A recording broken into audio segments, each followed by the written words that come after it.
ზოგიერთი ჩემი კოლეგის, რომელიც უკვე აღარ არის მინისტრი, გარკვეულწილად შემშურდა კიდეც, იმიტომ რომ მათ მიეცემათ აგვისტოში დასვენების საშუალება. თეატრი პასო. შენც გინდა რომ დაისვენო? არაა პრობლემა. გახდი ცუდი მინისტრი. ოღონდ რაიმე უწყინარი გააკეთე, რაიმე ისეთი.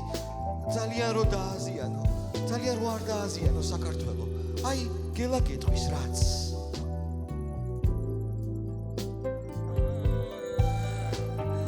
ბიძინა რომ დაგპატიჟებს შოუში, უარი თქვი დაისვენებ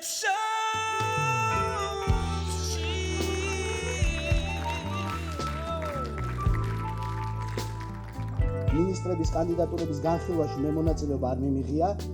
მე არა სპეციფიურად მინისტრებს წარუდგენ. მე პარლამენტს უსვავ კითხვას, რომ ის ნდობა, რომელიც გამოცხადებული იყო არსებული მთავრობის შემადგენლობისათვის, რომელიც იყო 20 წევრიანი, გამომდინარე იქედან რომ 7 მინისტრი შეიცვალა, არის თუ არა შენარჩუნებული ეს ნდობა. ბატონო პრეზიდენტო, კითხვების დასმა გიყვართ? მე მგონი პროფესია უნდა შეიცვალოთ. მე ვიცი, სადაც შეიძლება რომ იმუშაოთ, მაგრამ სანამ ვიტყვი, გელა გიმღერებთ. თუკი გინდა დასვა ბევრი კითხვები, ბიძინასთან გააკეთე ქუჩის გამოკითხვები.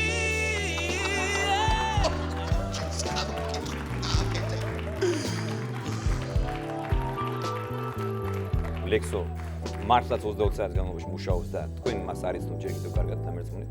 მას აქვს დიდი რესურსი, მიმაჩნია ის სწრაფად იზრდება და მიმაჩნია რომ ის არის და იქნება უფრო ეფექტური მინისტრი და არის უკვე ეფექტური მინისტრი. ბატონო პრემიერ-მინისტრო, სწრაფად იზრდება, ჭიკაიძე, გეთანხმებით. 2 თვის წინ აი ამხელა მახლოს. ეხლა არის აი ამხელა. გელა გიმღერებთ მასზე, რასაც ვფიქრობთ. მიდი გელა.